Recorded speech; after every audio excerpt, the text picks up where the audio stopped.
Good afternoon, ladies and gentlemen, and welcome to the 4th annual induction ceremony into the still very young Minneapolis Sports Hall of Fame. Now, despite what you read in the paper and what the Minneapolis Messenger thinks my name is, it's Jack, not Dick. Lars O'Leary with you here again. Also with us is our producer, director, screenwriter, audio guy, video guy, and all-around good guy, Mr. Dale Leach. Dale, you gonna wave? Stand up.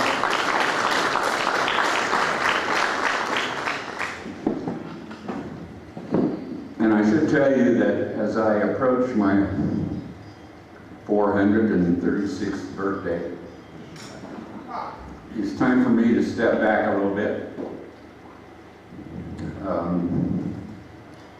let others shoulder some of the details of putting all this together.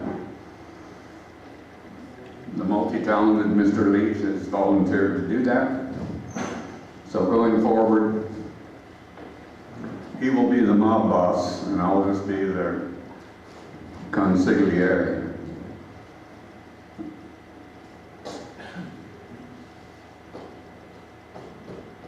I'd also like to thank our advertisers and our sponsors for absorbing a lot of the cost of these plaques and the printing and so forth. Unified School District 239, Terry Neckel, Principal. Ryan Mortimer, Activities Director or Athletic Director, I guess. Bennington State Bank, Mike Berkeley, Chairman.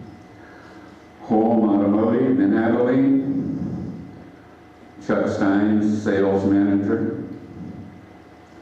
The Mill Street Inn, Cliff Johns, owner. The Blue Moon Restaurant, Kermit and Kathleen Weedle, owners. And Fat Boy Heaven Barbecue Restaurant, Stan Black, owner.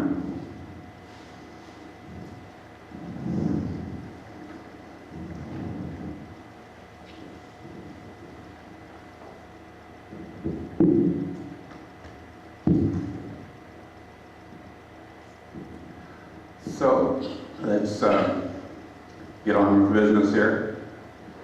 Our first inductee, and these are not in any specific order. They're not based on the votes received or anything. It's strictly alphabetical. And we'll start off with the championship volleyball team, the ladies volleyball team from 1980.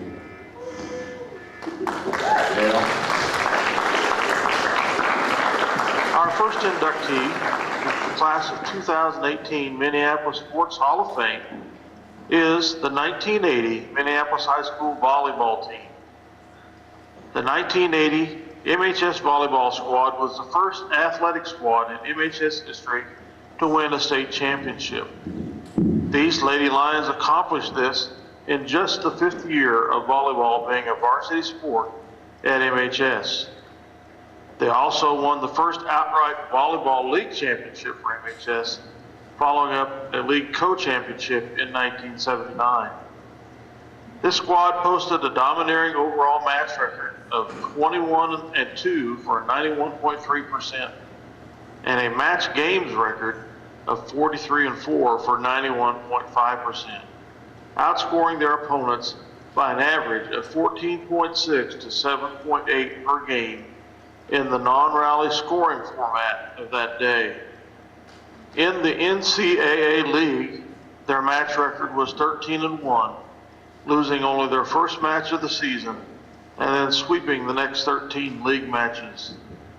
Their only other season match losses was to Class 4A Clay Center when they finished 3rd in the always tough Concordia Invitational Tourney. They swept the 3A Beloit Substate, going 6-0 in match games and outscoring their opponents 90-35 to qualify for state competition. The squad continued their dominating play in the 3A state tournament in Heston as they repeated this unblemished 6-0 record in match games and outscored their opponents 90-59. They were coached by Ms. Jerry McCabe in her first and only season at MHS. Team members were Rachel Rimmerman, Julie Comfort, Karen Cooper, Sherry Hess, Kayla Lott, Jana Macy, Brenda Nelson, Robin Page, Janet Parrish, Lisa Peterson, Jennifer Stewart, and Sue Todd.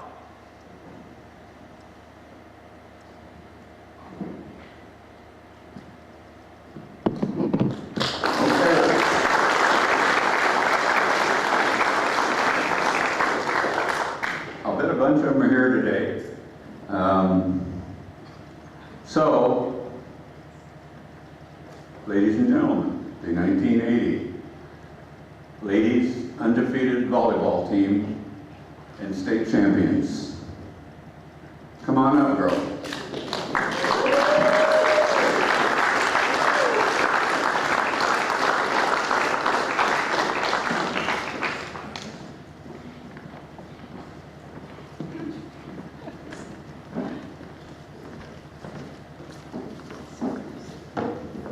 I have 10 or 12 here. Okay.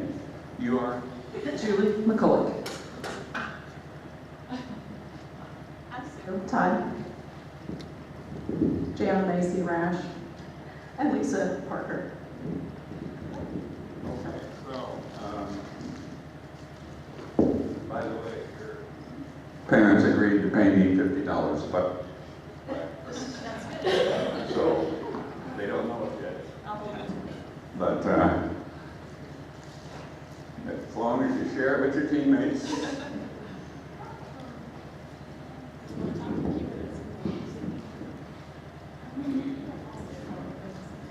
Well, first of all, thank you. And I would have to say that one thing I remember about that year was how much fun we had. We loved playing the game, at least I did, I think everybody did. And Jerry McCabe was our coach, but we also had a coach for 2 years prior to that I think was instrumental in our winning. Marcia Croker Miller. She was an awesome coach, taught us what hard work was all about. So, anybody else have anything to say? community support was awesome. It was just a fun year. And thank you very much.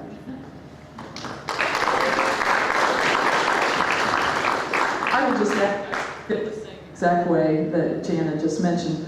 We kind of had a perfect storm of the 2 years with Marcia Croker-Miller working us in a very demanding way. But then when Jerry came in, that final year when we won state, she was just like a walking heart. And it was just a blend of the great skills that we learned the first 2 years and the amazing person that Jerry was. But I'd also say, too, these two in the middle here were two of our seniors that year. And we had some senior studs. The track girls that year were amazing, Jana being one of those. And something I think that was new when we came in, my junior year, Sue's junior year, and these two, their senior year, in volleyball was we started running a different offense, a 5-1 offense, which was pretty new at that time. And we had one setter in that offense, and that was Lisa, who was amazing and had some of the best hands I've ever seen as a setter, and I've been around volleyball for a few years. So just a combination of a lot of things went on there, and we just thank you for this honor very much.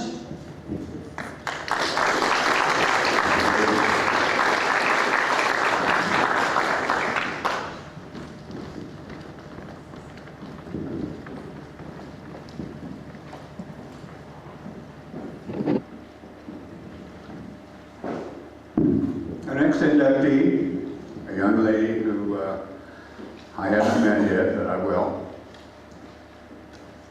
Miss Jordan Crossan.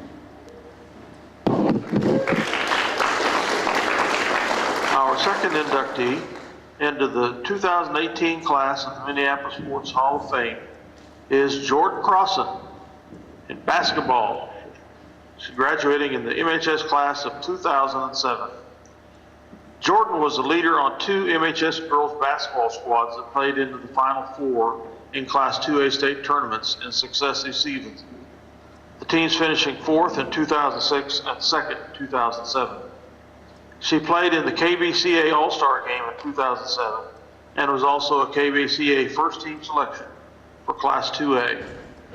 Jordan was also NCAA All-League in 2005 and 2006. For basketball statistics at MHS, Jordan is first in the categories for season field goals scored for 2005 and 6 with 154 and for career with 359. In the category of points scored, Jordan is 4th in season scoring with 407 points and 6th in career scoring with 927 points. In the category of rebounding, she is in first place for both the season record with 289 caroms in 2005 and 6, and for a career with a total of 705. Jordan tallied 30 double-doubles during her MHS career and had a single game highs of 25 points and 19 rebounds. In volleyball, Jordan garnered all-league honors in both her junior and senior seasons and helped lead the volleyball team to the Class 2A state tournament. She leads MHS volleyball statistics in 2 categories, block stuffs in a career with 201 and individual service aces in a season with 68. Jordan followed her career at MHS by lettering at Tabor College for 2 years in basketball and 4 years in volleyball. She graduated in 2011 from Tabor with a teaching degree. She soon switched careers and graduated from KSU in 2013 with a bachelor's degree in family studies. She has worked for several years in clinical settings on campus at KSU, and in December 2017 received her master's degree in marriage and family therapy. Jordan is employed by the Pawnee Mental Health Services in Manhattan.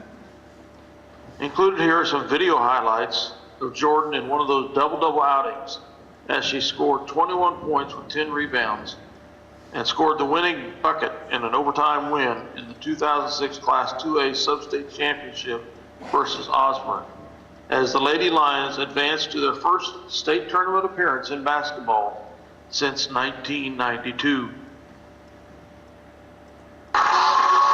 Jordan Crossan, leading scorer for Minneapolis, scoring about 16 points a ball game.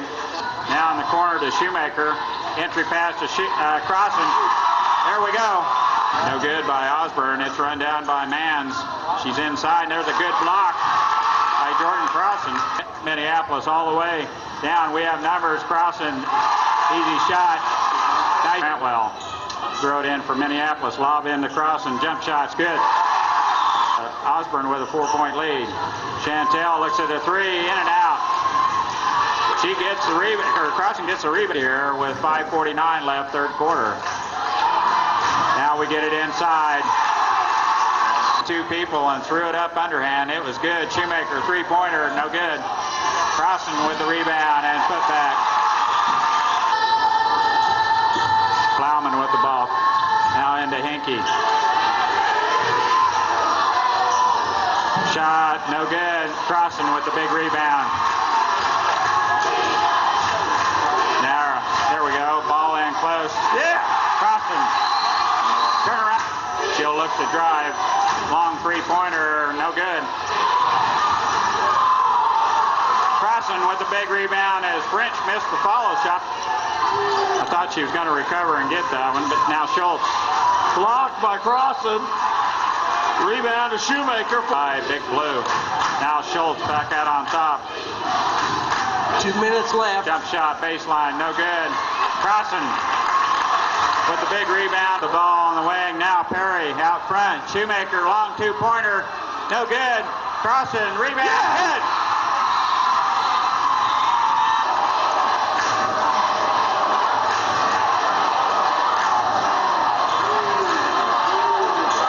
She's fouled.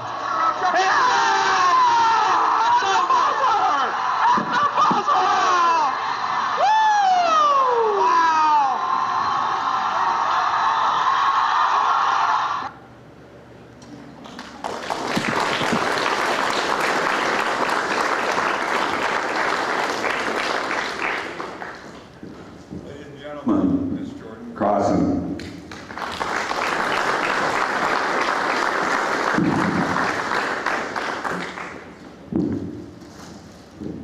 There you go. Kind of all over the place.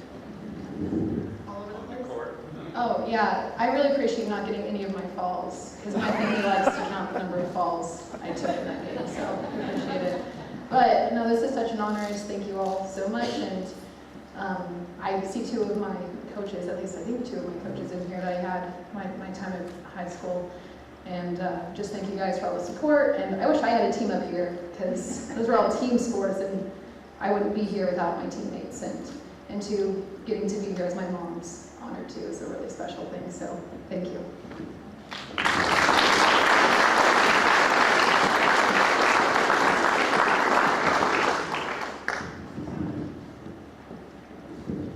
Our next inductee, Mr. Brett Johnson.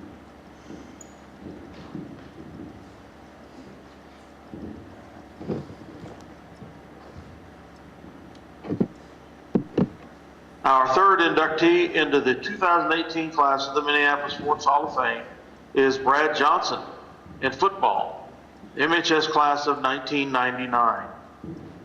Brad was a three-sport star at MHS, earning all league honors on the gridiron in 1997 and 1998 as both a running back and linebacker. In MHS track, he was a member of the 4x100 and 4x400 relay squads that set new school records in 1999, and both of which finished in the top three of Class 3A state competition. He was a member of the K-18 baseball state championship squad in 1996, getting 45 hits with a batting percentage of .459. Brad graduated as class valedictorian at MHS in 1999. He moved on to Highland Community College, where he earned KJCAA All-Conference honors in 2000 as a free safety, as well as academic All-American with a 4.0 GPA. Brad then transferred to Emporia State, where he won first team All-MIAA honors in 2003 as a free safety, recording 107 tackles and 4 interceptions, and helped the Hornets to their first ever Division II playoff berth. He continued his academic honors by being named a COSIDA First Team Academic All-American. Brad and his wife Sarah and their 3 children live in Silver Lake, Kansas. He is the Vice President of Advisory Development for Advisors Excel, a financial consulting group based in Topeka. Following are some video clips of Brad as a senior at MHS in 1998 and for the Highland Community College Scotties and the Emporia State Hornets.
Mr. Brad Johnson.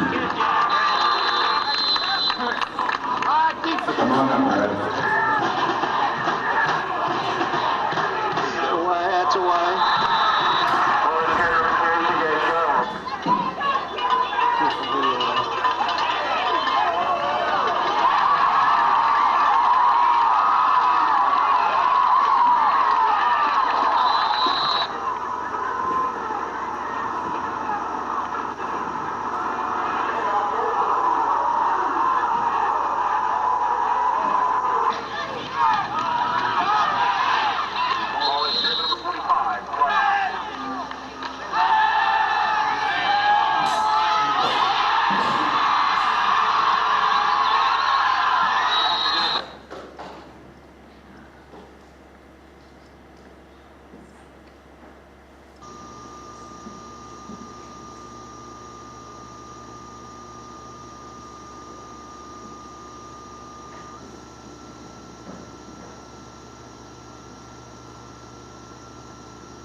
Here he comes.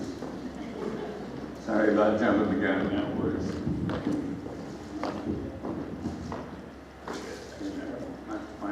Nice to meet you. Well, I'm glad they were able to finally add sound to video there. That shows how old you are. Well, it's been a little bit of a trip down memory lane, honestly, when Dale emailed me, and we traded, gosh, probably a few dozen emails, and hadn't watched any of those videos in a long time, hadn't thought about a lot of those memories in a long time. And really, as I reflected back, one of the things that really stuck out in my mind, which I didn't show any highlights up here, but was the memory of my very last sporting experience as a Minneapolis high school athlete. And it wasn't on the football field, it was actually in Wichita, Kansas at the state track meet. And that year we had an incredible team. We had a 4x400 relay team that had the best time in the state for pretty much the whole season. I think we set a school record. But anyway, we had a great team. Jared Thurston was our leadoff.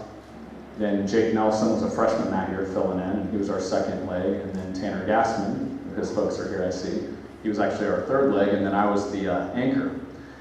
And I'll never forget just that anticipation in the stands right before my very last race of my high school career. We'd gone through the preliminaries, ran a great race, had the best seed going into the final race. And for those of you that have been down the state track, the 4x400 always has a little bit of extra energy because it's the very last race of the meet. And I just remember sitting up in the bleachers, just the butterflies and the adrenaline pumping. And race got off to a good start. Jared kicked it off, then Jake Nelson, he was a freshman, he was in the middle of the pack or so, and then Tanner Gassman did what Tanner Gassman always did, which was get the baton and end up at the front of the pack. And I just remember him handing me that baton, and I was a step ahead of the team right behind us, Ellsworth, and just running as hard as I could for about the first 350 meters. And then right at the end, right at the finish line, that kid from Ellsworth passed me. And his name was Cassidy Smith. I actually looked it up this morning because it still bothers me. And 1700ths of a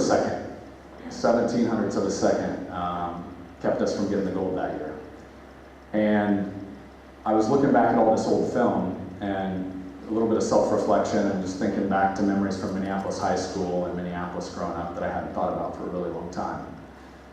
And it really hit home to me, like that devastating moment that I ended my high school career. I mean, my wife's family was there, my whole family was there. I was the worst sport after that. I was something I don't wish my kids to ever be. I don't think I talked for about 2 days, but I looked back and I'm thankful for that lesson, because it was a lesson that it's all about hard work, and that really took me into my college career. And I read a book many years later titled Mindset.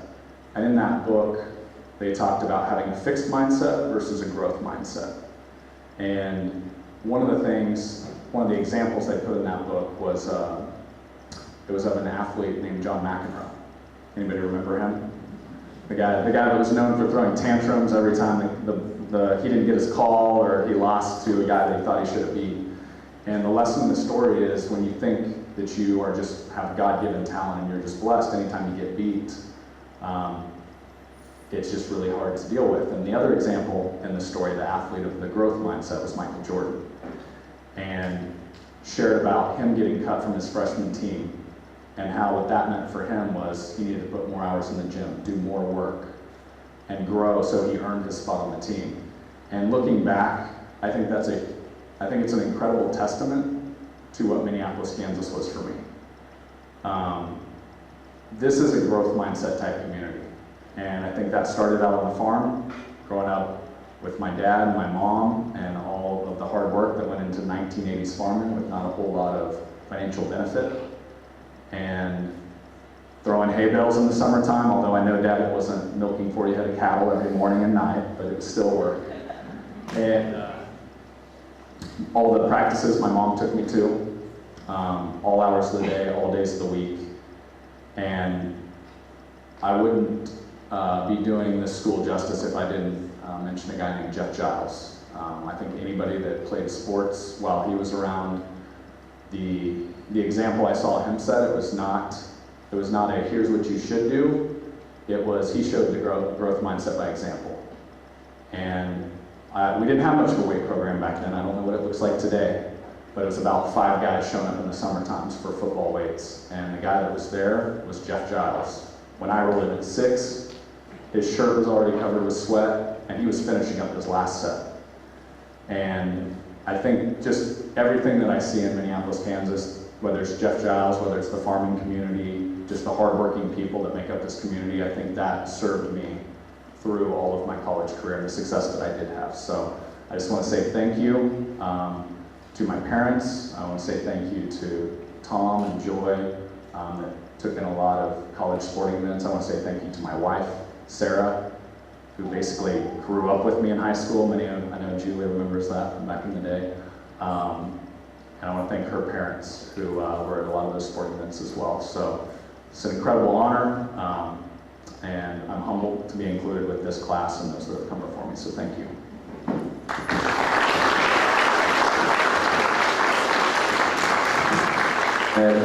Very nice.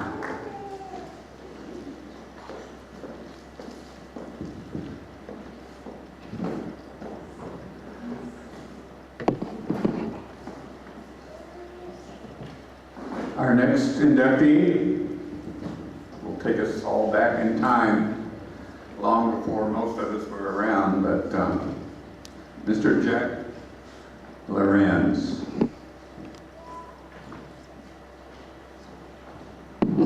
Our fourth inductee into the 2018 class of the Minneapolis Sports Hall of Fame is Jack Lorenz in football, graduating in the MHS class of 1948. Jack was a 180-pound all-purpose quarterback for MHS, earning 3 letters. While we have no season or career statistics from his era, his name appears in various highlights of MHS statistics, having scored 3 rushing touchdowns versus Belleville in 1947, completed a 63-yard pass for a TD, and converted 4 drop kick PATs versus Bennington, also in 1947. He then spent 4 years on the Kansas State Wildcats football squad, eventually switching from quarterback to playing guard, where he earned 2 letters. After KSU, he served as the first lieutenant in the Air Force during the Korean War. At the end of the war, Jack taught and coached in Anchorage, Alaska for 2 years before he returned to Kansas and later graduated from the Washburn School of Law. Jack then served as the county attorney for Morris County, Council Grove. His legal career continued with the Southwestern Bell Telephone AT&T Company in Kansas, Missouri, and New York states, becoming Vice President of General Counsel, and also served on the Board of Directors for Southwestern Bell Telephone Publications before retiring in 1991. At the request of the Missouri Bar Association, he then served many years pro bono as a mediator for many who couldn't afford legal help. In all, Jack served for 50 years in the legal profession. He spent his retirement years with his wife Marguerite in Chesterfield, Missouri, before passing away in 2017. He was interred in Minneapolis on July 1, 2017, with full military honors.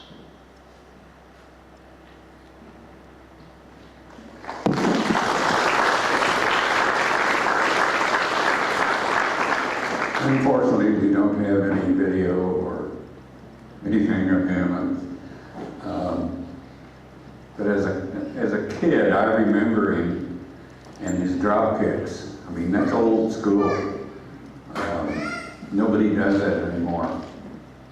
But every kid in town found a football, and they carried it around with them everywhere they went, practicing their drop kicks. And what you do is you take the center snap, you drop the ball, point down, and just as it hits the ground, you kick it. And if it goes through the uprights, you get some points. But it has to touch the ground. If it doesn't, it's just a punt. And one day, were downtown, I think right in front of the drugstore, and one of the guys, one of the kids, decided to practice his drop kick. So he boomed it across the flow of traffic. It hit a car in the back window, startled the driver. She swerved and connected with a trailer hitch on the back of a pickup across the street. Needless to say, there were a bunch of kids that lost their possession of their football for a few weeks. I don't want to name any names, but do you remember that, Cliff Johns? You have a very selective memory, huh? Okay, well, I said I wouldn't mention any names. Think real hard sometime and you might remember that. That was interesting. Mr. Lorenz's family resides in the St. Louis area, and it's a pretty long drive here, and they could not make it. So we will hang on to his plaque temporarily and make sure we get it shipped to the family as soon as we can. Ladies and gentlemen, Mr. Jack Lorenz.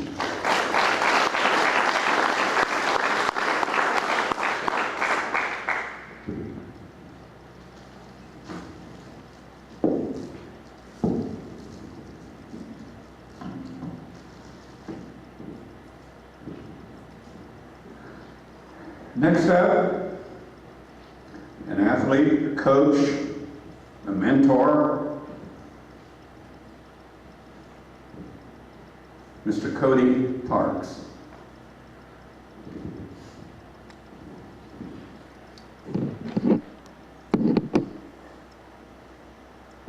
Our fifth inductee into the 2018 class of the Minneapolis Sports Hall of Fame is Cody Parks in wrestling and as a coach, graduating in the MHS class of 1997.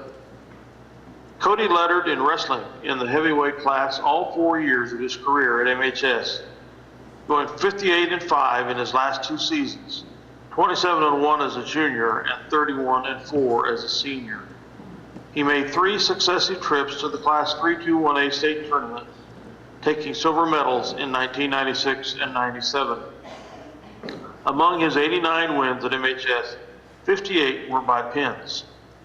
Cody was regional champ in 1995 and 1997, and runner-up in 1996.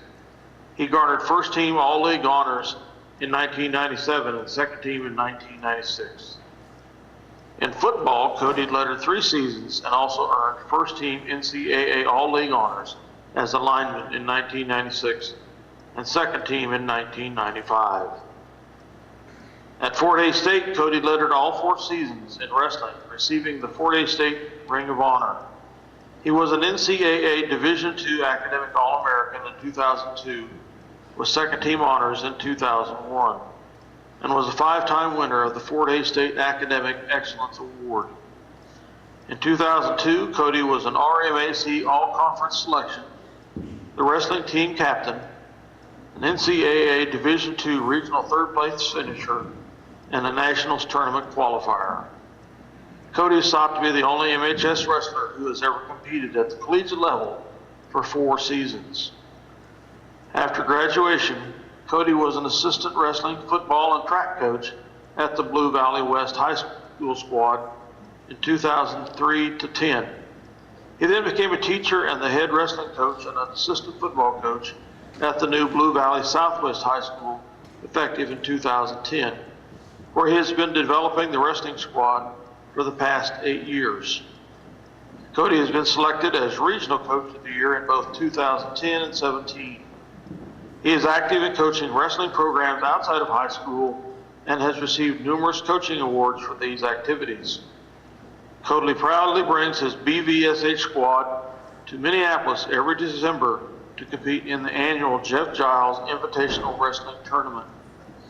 Cody remains a friend and supporter of the MHS wrestling program as he founded a fundraising effort that benefits the MHS wrestling squad in the name of the 2016 Hall of Fame inductee and his former coach, Jeff Giles. Cody, his wife Whitney, and their guardian son reside in Overland Park. Ladies and gentlemen, Mr. Cody Parks.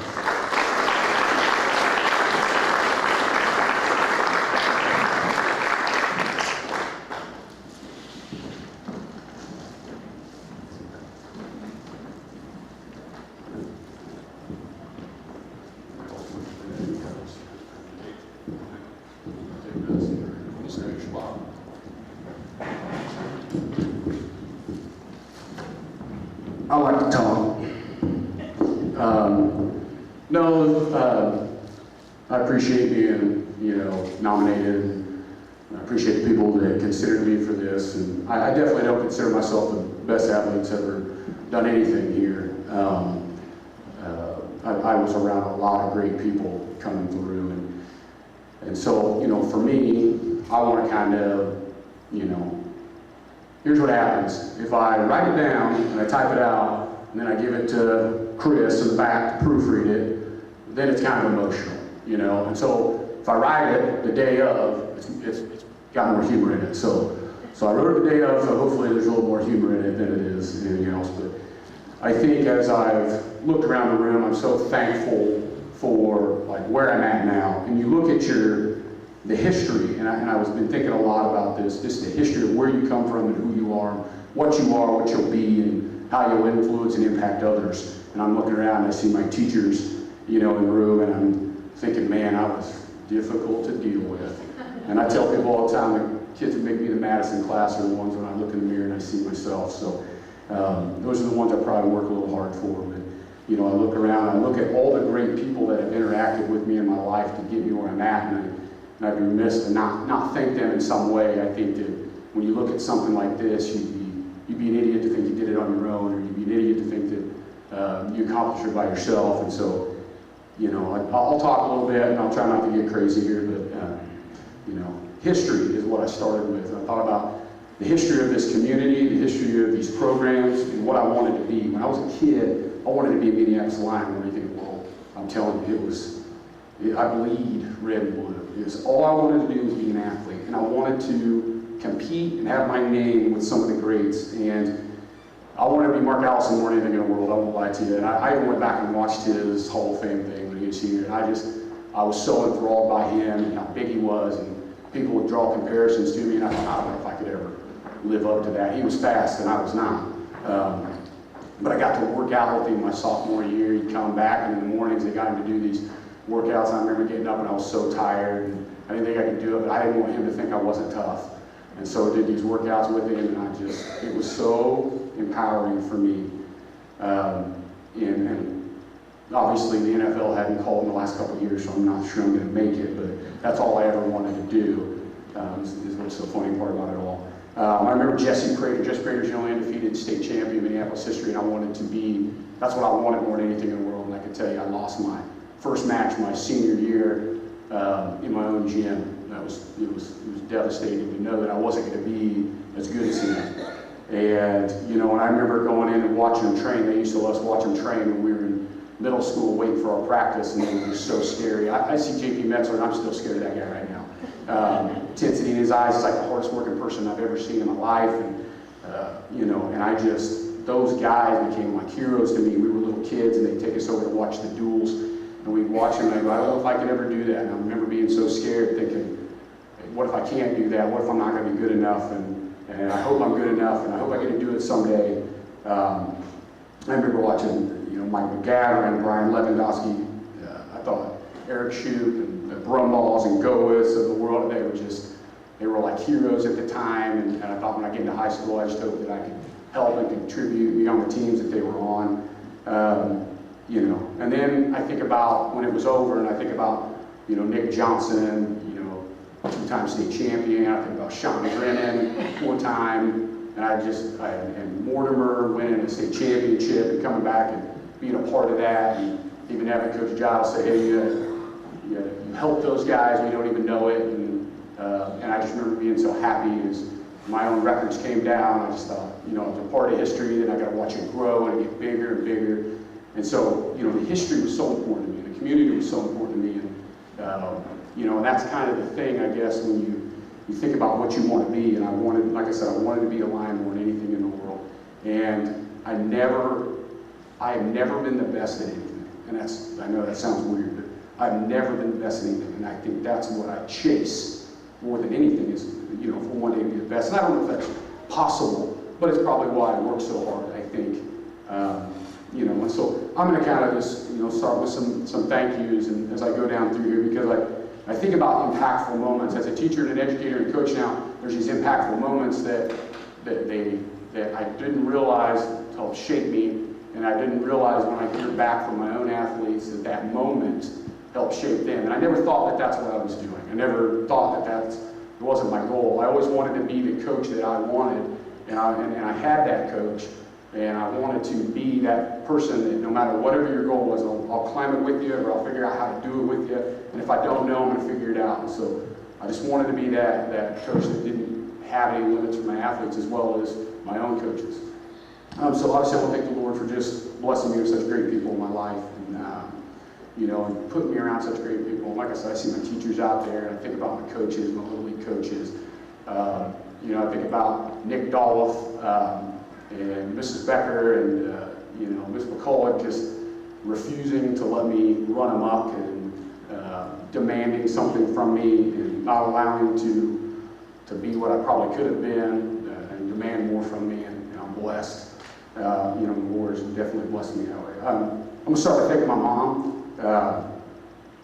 You know, she taught me what hard work was. I mean, my mom, you know, I don't know if you know what it's like to go from 7P to 7A as a nurse, you know, 6 days a week, and then get up, you know, not go to sleep, and then take your son 2 hours to wrestling meet, be there for 8 hours, haven't slept, and then I go 0-2, and I get pinned in 30 seconds twice. We got to get back in the car, but she's got to find a way to get me back to practice and get me up the next day, because I wrestled since I was 6 years old, but I was not very good. But she kept taking me, and I don't know why, but she never let me quit anything. That was her thing. That was her rule. Is that you never get to quit anything. I won't make you start something that you don't want to go back and do. But you never get to quit in the middle of something, because that'll become your habit, and I'm not going to let that happen. And so, you know, and I think for me, watching how hard she worked and what she sacrificed for me, no matter how bad it was for me, I wasn't just going to quit anything. And so I wanted her always to be proud of me. When I was in the gym wrestling, I knew she was going to be able to come. She didn't always get to come.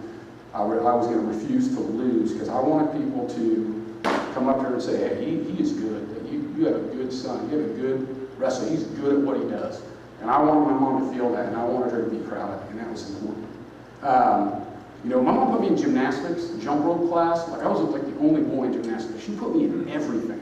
Just always put me around. And I just think back to all these great people, and so I'm blessed to have a mom, and ultimately I wouldn't be here if it wasn't for her, and she just kept taking me. And I think that's the thing that I learned so much. And then obviously I think my wife Whitney, you know, I look at my coaching career, and you know, I'm still chasing my dream like I'm still here, you know, trying to be the best at something. And if you don't have a wife that supports you and loves you and cares about you and knows where your passion comes from and how hard you work and support, you can't do it.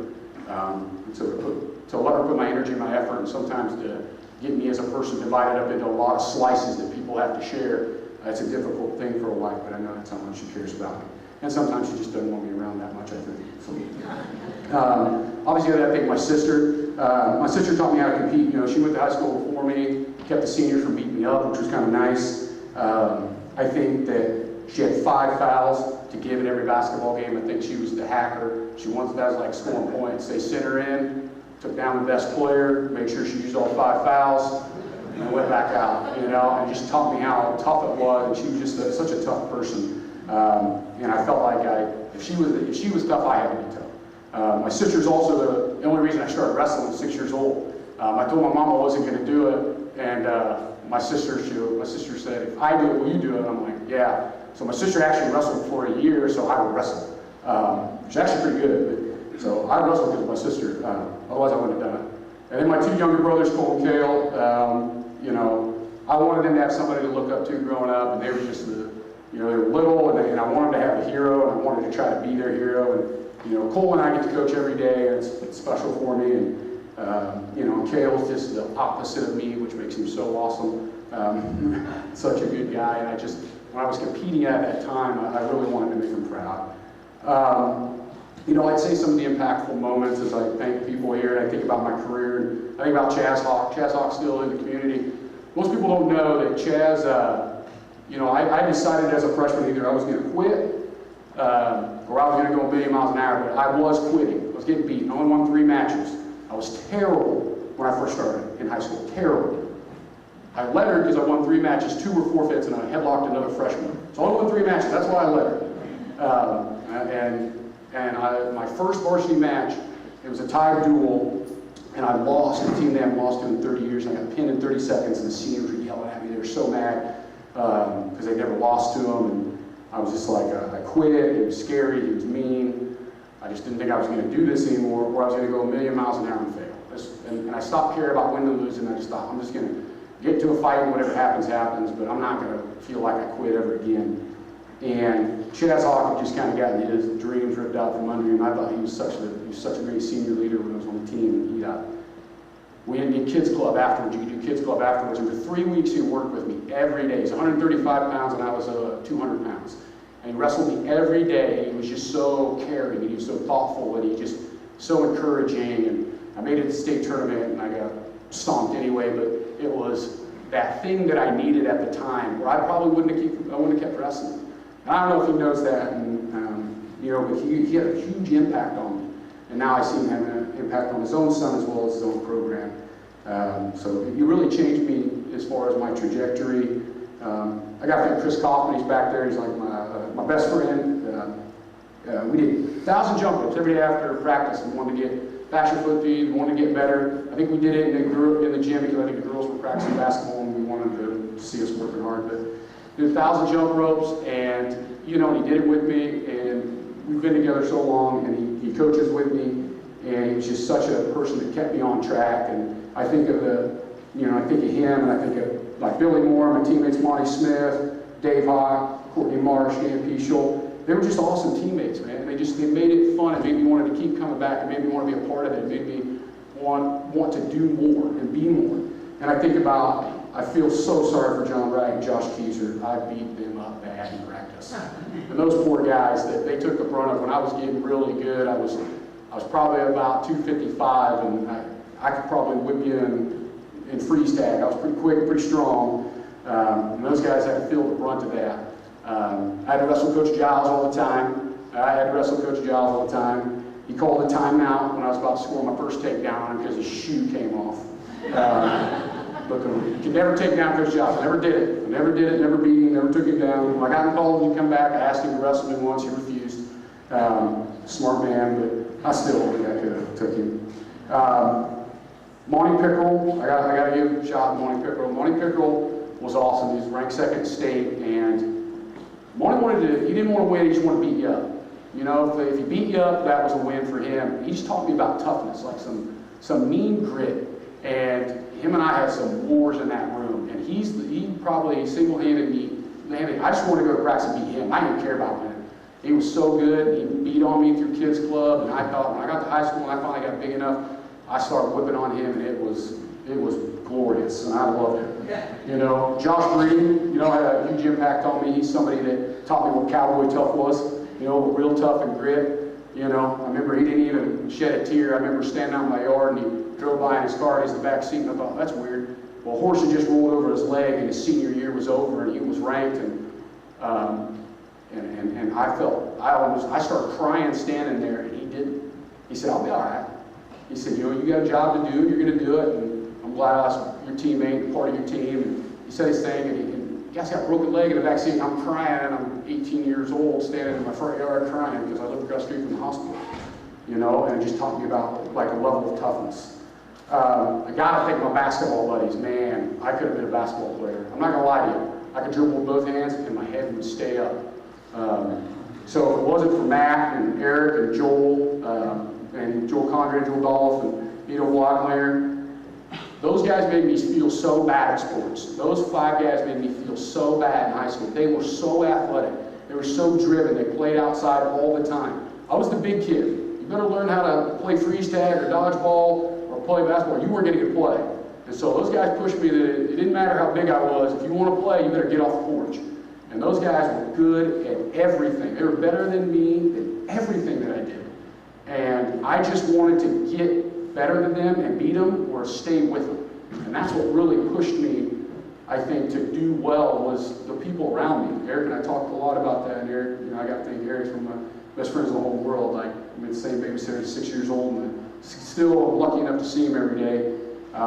We talked about it. You know, I think Eric's one of the best athletes to ever play here. You know, and I think, like, I couldn't even live up to what that guy was doing. And to be here now, I had to tell him, I was like, I couldn't have done without you.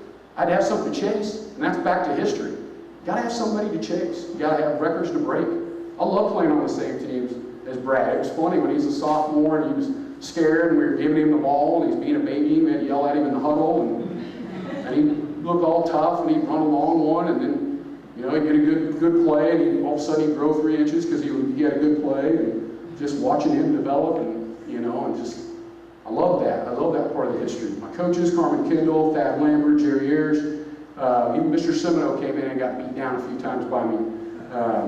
You know, Mike McDaniel, he was only there for my first 2 years, but he changed the way I competed. You know, he'd come up to me, and this is probably not good coaching, but he'd come up to me and say, if you lose to this guy, you suck. And he'd walk off, and I'm like, oh my gosh, like, I can't lose to this guy. And so, you know, and we had a good relationship. That was one of the things that he got to get me going. He just taught me, he was such a mean guy. Gosh. Todd Chrisman, at the right time, you know, where my life was and the relationship I needed from an assistant coach, and that's why assistant coach is so valuable to the program. He was just the right person at the right time for me mentally. You know, and I got Jeff Giles. I mean, wow, where do you start, you know?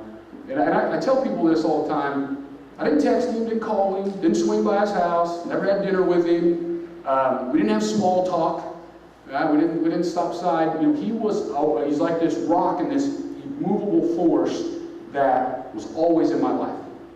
And somehow, it was all, in that immovable force he was a mentor. And he never wavered from his character. He never wavered from that thing. And he was there. And what you realize is it's shaping you and you don't know it. And he was shaping me and I didn't know it. Our relationship grew when I decided to stop being a sucky coach after 2 years of being a good coach. And I had to call him and say, how do you become a good coach? He said, it's about relationships. He said, that's where you start. It's about winning and losing. They're not like you and you're not going to like them. He said, but it's about relationships. And if you can build a relationship, one, you're going to have a great experience. And he said, you need to start thinking about making it the best experience they've ever had. And I thought to myself, that's what I'm going to do. I'm going to show them everything there is to show about the sport. And I'm going to make it the greatest experience because I had an awesome experience. And it changed the way I coached, it changed the trajectory of the teams I was associated with. And we called and talked a lot. And, you know, even with a couple weeks before he passed away, we were talking on the phone and, you know, reminiscing, say, hey, one day if I ever retired and moved to Missouri, and would you let me be your assistant? I said, yeah, I'd let you be my assistant. He said, yeah, it'd be so much fun, you know, and you're reminiscing, and then, you know, he passes away, and it's just a realization of the mark that you leave on people, and people leave on you. So, you know, like I said, I got more Jeff Chow stories than anybody on earth. And it started with, I got pinned in 8 seconds, and that story that was in the paper is true. He said, you're going to be great someday. And I'm just thinking, this guy is insane. You know, and if he would have taken what I was at that moment and given up on me, I wouldn't have been anything. And he looked me in my face when I got smashed and said, you're paying your dues. He said, there aren't 4-time state champion heavyweights. They're not. He said, the guys with beards win. And he just kept believing in me. And at one point, he told me to do something. He said, you're going to make it to the state finals and you're never going to do a takedown. And I thought, that's the only thing you're supposed to do in wrestling. And I said, and he gave me something to do, and I did it so hard and perfect and thousands of times to prove to him that he was 100% wrong. Turns out he was right. So, you know, and so it's so funny how our relationship is. And it wasn't an arm around you, it wasn't a hug. I don't know if I ever even hugged the guy. Never heard him cuss, but he had a tremendous amount of impact on me. And so did a lot of the teachers in my high school. You know, and I got to thank my nephew. You know, I had the opportunity to, you know, my sister made a very tough decision to, you know, make me in my life his guardian at the time, and it was the right thing to do for him scholastically and collegiately, and whether his long-term goals were. It was a very tough decision. So Cordell taught me a lot about myself, and it's really hard hiding the worst things about yourself and only giving the best things about yourself. And there's a lot of redemption in him that I felt like I had to do things the right way, and that for him to be I was a two-time loser is what I call myself. Nobody knows that, but I call myself, I was a two-time loser, and he was a two-time champion. So I'm thankful to get to have experienced that with him and have the best, seat in the house and to be a part of his life. And he's not here.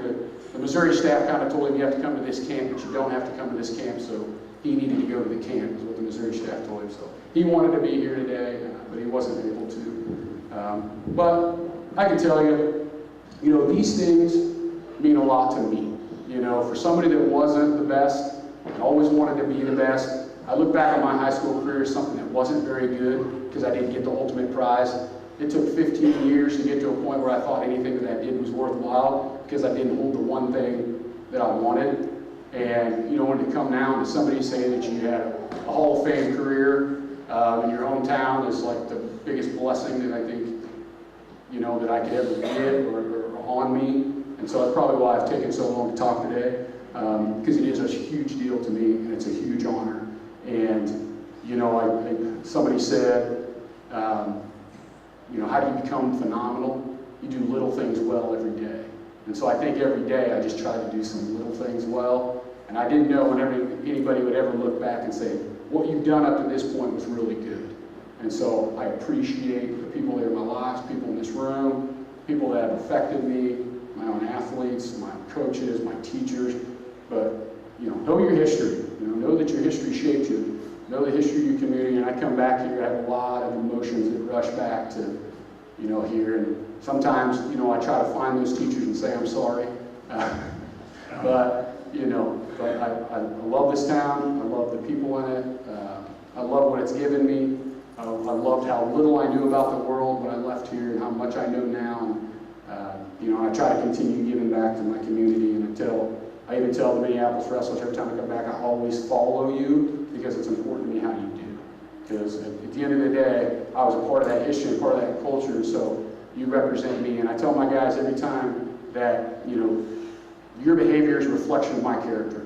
And when you act like a bunch of jerks, people think I'm a bunch of jerks. And so I tell that to the Minneapolis guys, like, the things that you do make me proud that I'm a part of it. So keep doing big things. And I appreciate Mr. Leach and all the things that he does to capture the history of this program and the people in it. And I'm sure I missed some thank yous, and I'm sure I missed some people, but to think that I did this on my own is just foolish. And I just think how the Lord has blessed me with amazing people that I keep bouncing off of to keep me on track and to keep me on the path. And so for that, I'm thankful, and sorry to take so much time, and thank you very much.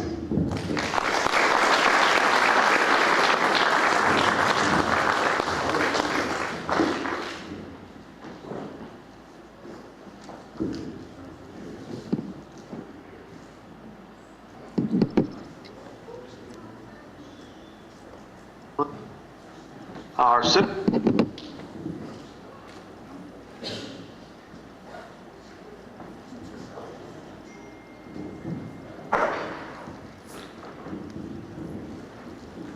Thank you, Cody. Our final inductee,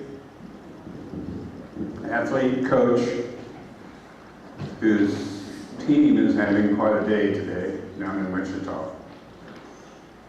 Mr. T.J. Trout. and final inductee into the 2018 class of the Minneapolis Sports Hall of Fame is T.J. Trout, cross country and track and field, graduating in the Minneapolis High School class of 1993. TJ, or Tyler, is probably one of the finest middle and long distance runners in MHS history, excelling both cross country and track and field. He lettered the only season that MHS had cross country during his career and 4 times in track and field. He won 7 CKL League championships in track and finished 5th in the state in cross country in his 1 season. In track and field, TJ is a 3-time Class 3A state champion with 2 golds in the 800 meters and 1 gold in the 1600 meter runs, and was a 2-time Class 3A state champion in relays in both the 4x800 meter and 4x400 meter. Combined 4 silver and bronze medals with his 5 gold medals, and TJ is 3rd on the list of MHS all-time boys medal winners at state track meets with 9. He helped the 1991 team to a 2nd place finish at the state track meet. TJ holds the MHS record in the 1600 meter run at 4:27:02, set in 1993, and was a member of the 3200 meter relay team that holds the MHS record at 8:15:01, set in 1991. Also a 4-year basketball participant at MHS, TJ garnered all-conference honorable mention honors in his senior season. At Fort Hays State, TJ was a 4-year letterman in both cross country and track. In cross country, TJ was a 2-time All-RMAC runner and a 2-time All-NCAA Region II runner. He qualified for the National NCAA Division II meet 3 times. His best finish in a national cross country meet was 45th. In track, he ran anything from the 800 meters up to 5,000 meters. He is ranked in the top 20 Fort Hays State all-time 1,500 meter times with a 3:57.9, which is a mile equivalent of 4:17. TJ finished 3rd in the 1,500 meter run at the 1996 RMAC conference meet. TJ graduated from Fort Hays State in 1997, then taught and coached 9 years at Hays. He is finishing his 11th year at Bennington High School, teaching science and coaching cross country, basketball, and track and field. TJ, his wife Amy, and their 2 children live in Minneapolis.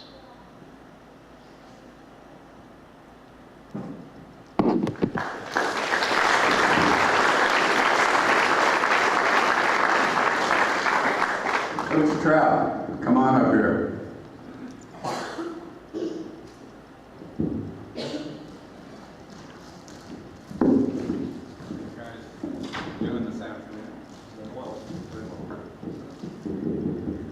Thank you.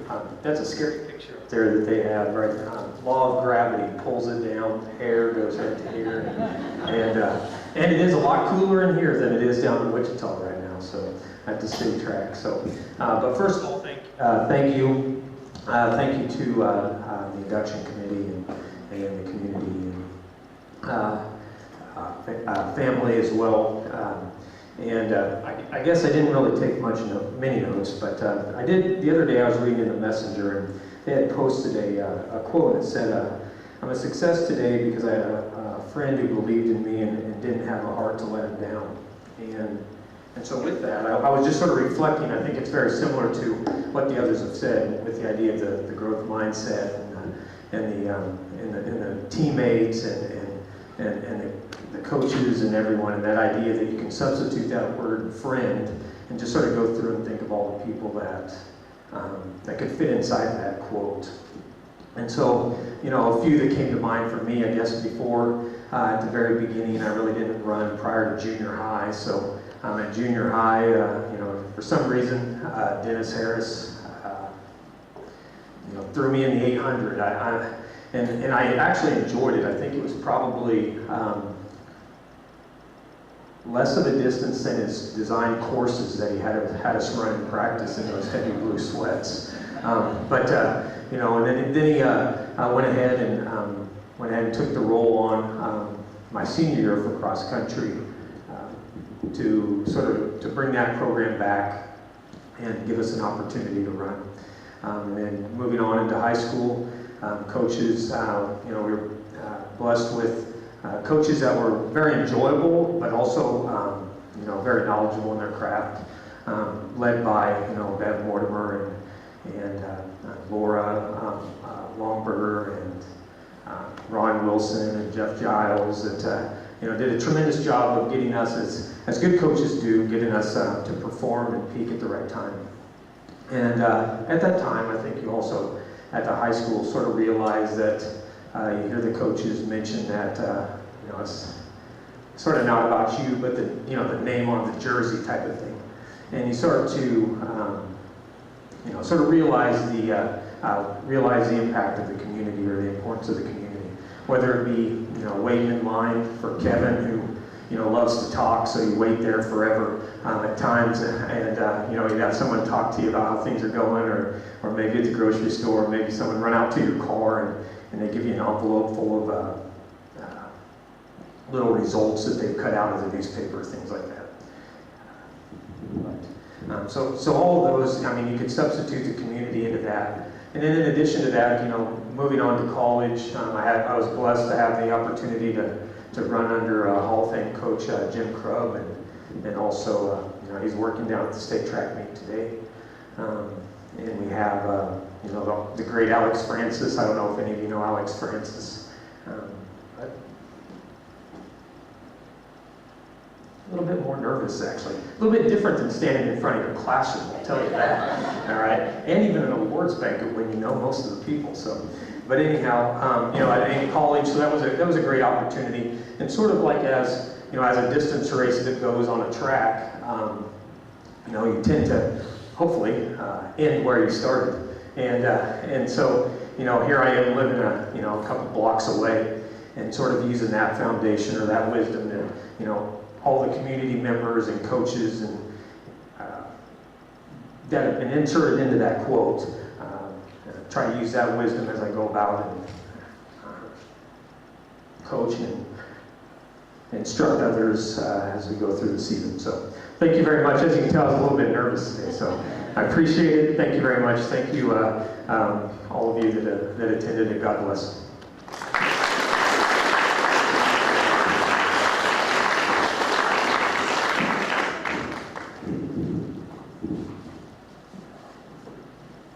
Well, there you have it, folks, the class of 2018. Next year, hopefully, we'll be back with a new group. Hope to see you all then. Until then, stay safe.